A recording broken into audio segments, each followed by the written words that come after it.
November 1976. Shorthand interspeed. Get ready for the dictation. 10 seconds. 5 seconds. Start.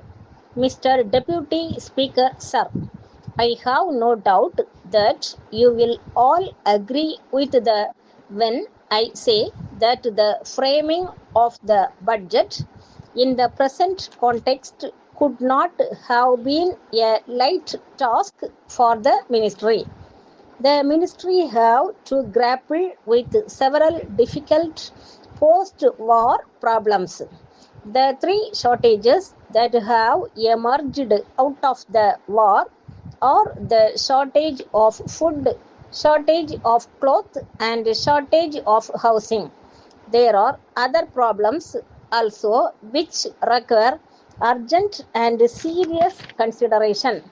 They are the demand for increased wages as a result of the high prices and unemployment due to cessation of wartime activities.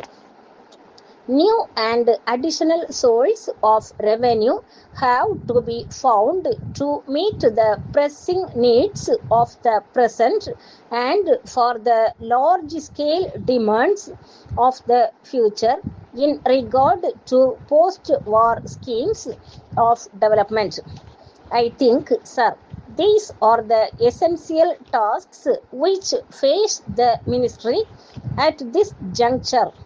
Let us briefly consider how they have been tackled in the budget.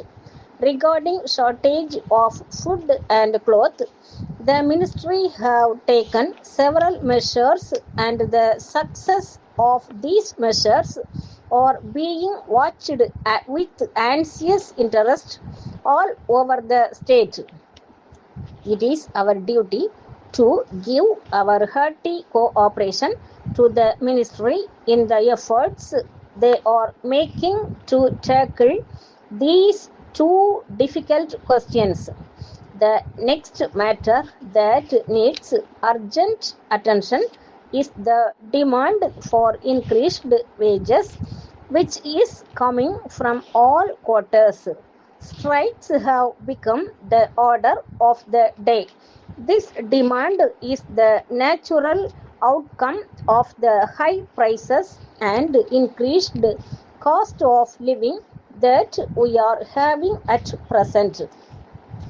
Government must take prompt steps to control prices of all essential articles of daily necessity and reduce the cost of living. Otherwise, they must be prepared to spend large sums of money to satisfy the legitimate demand of the men in the lower grades of service. If government do not control prices, they will have to incur huge expenditure for raising the wages of their low paid employees. By doing so, they will be depleting the budget and they will find it is very difficult to provide sufficient finance for the many schemes of development which are so vital to the welfare of our country. Labor unrest has become a grave menace to the peace and prosperity of the country at present. Some of the labor leaders are exploiting the economic grievances of the workers and are creating quite a dangerous situation. All the same, this ministry must remember its obligation to labor and they must fulfill our party's election pledge to improve the lot of the common man. Strikes should be averted and not allowed to occur. We must have an effective machinery of conciliation to deal with disputes as they arise. More than that, we must try to prevent strikes by promoting well considered schemes of labor welfare. It is said, sir, that the main cause for many of the ills from which we have been suffering is only overpopulation. Letter dated 10th August 1976 from the Director, National Trading Company, Madras, to the Postmaster General, Madras.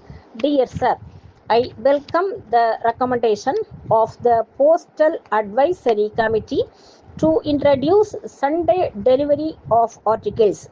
I am also happy to learn that yourself are in favor of this system.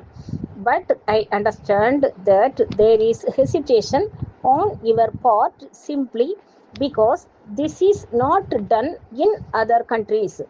Let me ask a question. Why not we set a good example to other countries to emulate? It is my duty to point out that if this system is introduced, many commercial concerns which work on Sundays and close on a weekday for obvious reasons, the public and the press will be benefited. India has made a beginning in the right direction to work on all days of the year. You have abolished the system of express delivery. Last year, deposit the hue and cry by the public against the abolition of this established and very useful public utility service. It is time Sunday postal delivery is restored. May I hope that you will be pleased to pay due attention to my appeal. Thanking you. Yours truly.